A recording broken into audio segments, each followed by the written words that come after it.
Happen as soon as we've had our last part of the program. Now someone who virtually needs no introduction, our Assemblyman Kevin Cahill.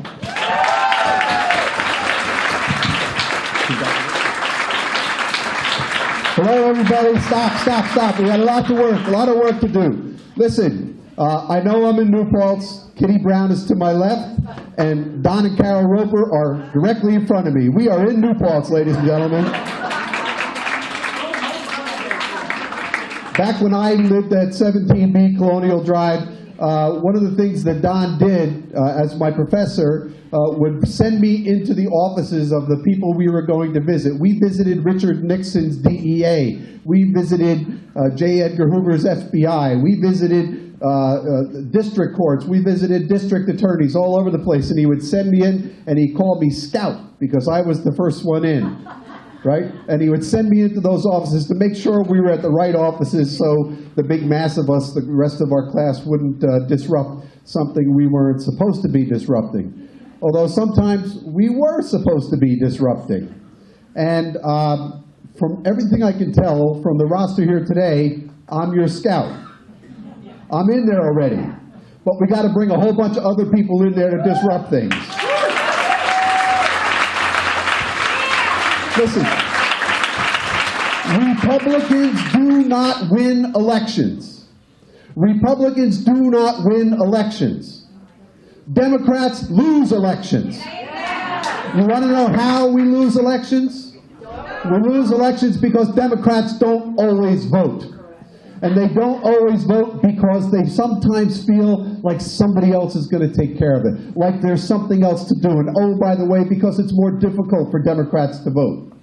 It's more difficult for Democrats to vote because they are working 2 or 3 jobs. It's more difficult for Democrats to vote because they are full-time students. It's more difficult for Democrats to vote because they are caring for their loved ones. It's more difficult for Democrats to vote because sometimes those who are in charge of the polls make it more difficult for Democrats to vote.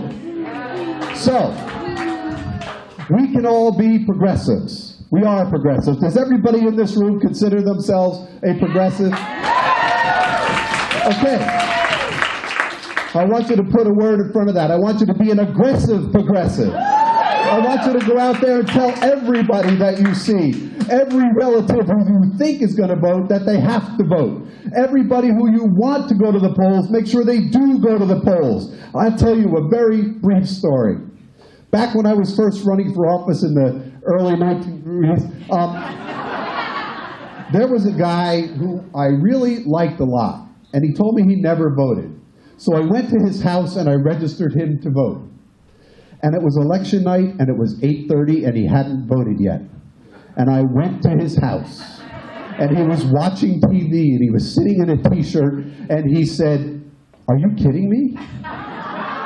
And I said, "Are you kidding me? I took the time to register you to vote. You're taking the time to get in my car and go to the poll 4 blocks away." I got him in the car. He went to the poll 4 blocks away. A few years later, he got himself jammed up. He was a guy who liked to make sure other people could have marijuana before it was legal. And he found himself in prison. And he told me every year on election day, he thought of that night when I dragged him out of his house. And he is desperately trying to get his right to vote back now that he served his time, now that he did what he was supposed to do. It is a precious right. It is not just a precious right, it is an important responsibility, because here's what happens if you don't exercise it and if you don't get other people to exercise it. You get John Faso as your congressman. You elect conservative, reactionary judges to the New York State Supreme Court. You don't have your voice in the sheriff's race.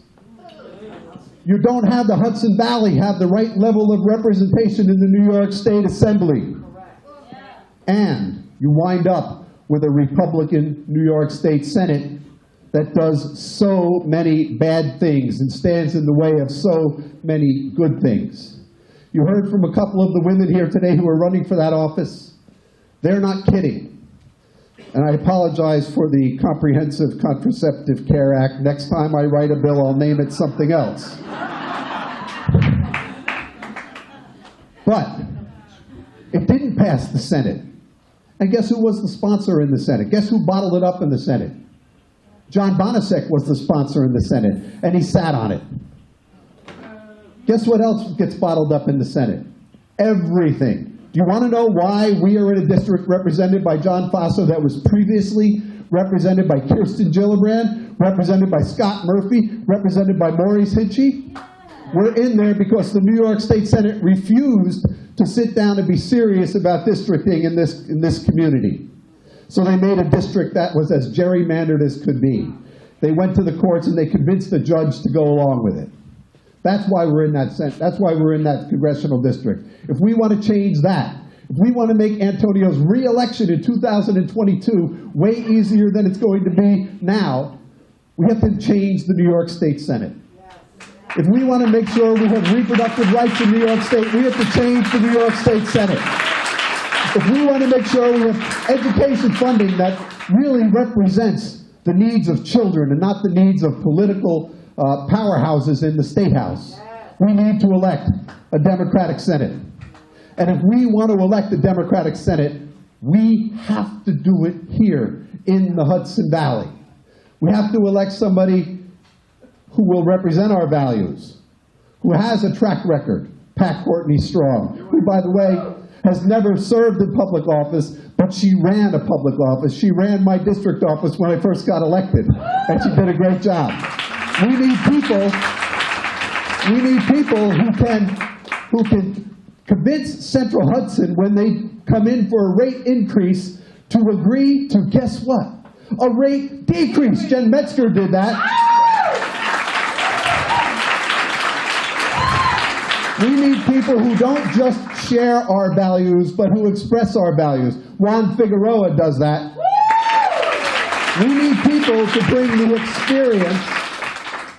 experience and the progressive politics and the aggressive progressive politics that James Skoufis will bring to the New York State Senate. We need James Skoufis. We need Peter Lynch and we need Peggy Walsh to be our Supreme Court judges because it matters more than any other department. It matters in the third department. They rule on state law more than any other judges in the state. We need to have them. And as I am certain, the person in this room who knows John Faso better than anyone else because I served with him for a decade, because he ran 5 campaigns against me when he was heading up RAC, the Republican Assembly Campaign Committee, just rest assured there's no dirty trick that he's above. None. We need to make Antonio Delgado, the New York State 19th District Member of Congress, to represent our community because he represents our values. So, hold on. You're using up my overtime. Stop. Here's what we need you to be. Are you progressive? Yes. Are you going to be aggressive progressives? Yes. Let's get this done because Democrats can't lose elections. We have to win elections. Thank you, everybody. All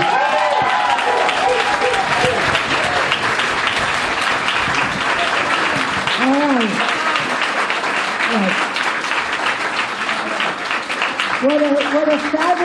What a fabulous call to action. And before we turn over to our tables, we have the Resisterhood Choir to sing for us.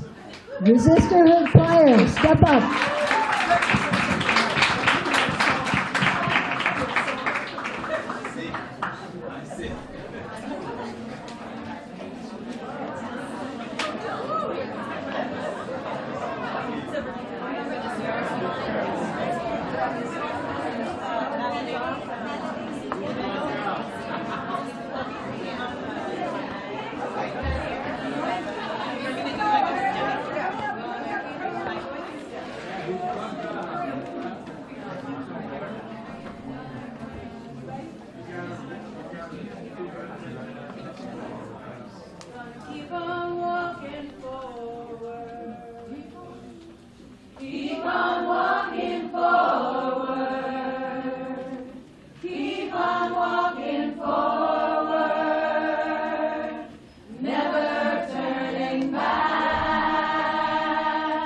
Never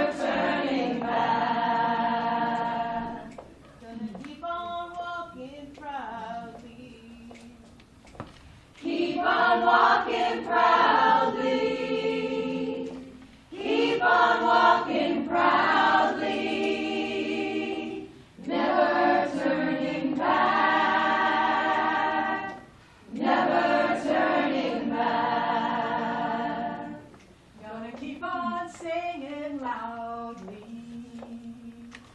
Keep on singing loudly. Keep on singing loudly. Never turning back. Never turning back. Gotta keep on loving boldly. Keep on loving boldly. Keep on loving boldly. Never turning back. Never turning back. We're gonna work for change together. Work for change together. Work for change together.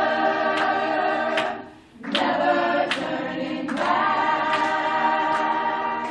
Never turning back. Gonna keep on walking forward. Sing with us. Keep on walking forward. Keep on walking forward. Never turning back. Never turning back.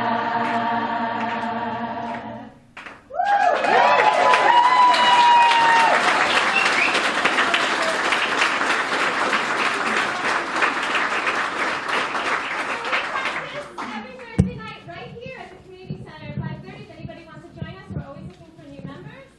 And thank you to everyone here. And we're going to work hard to get elected.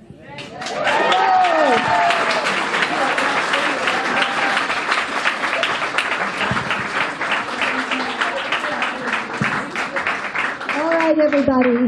Now the activist moment we've all been waiting for. The tables are open for sign up, volunteering, talking with the candidates, and we have an excellent supply of yard signs that we'd like you to take and put in meaningful places.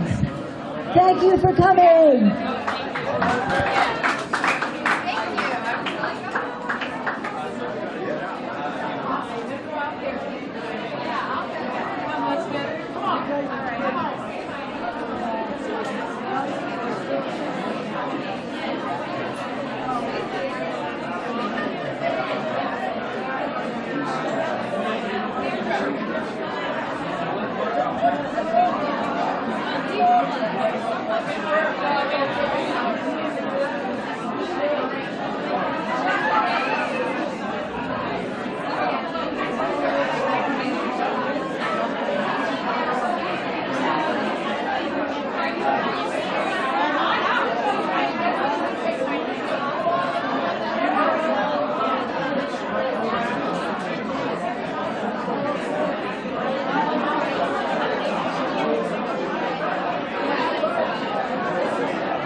How you doing?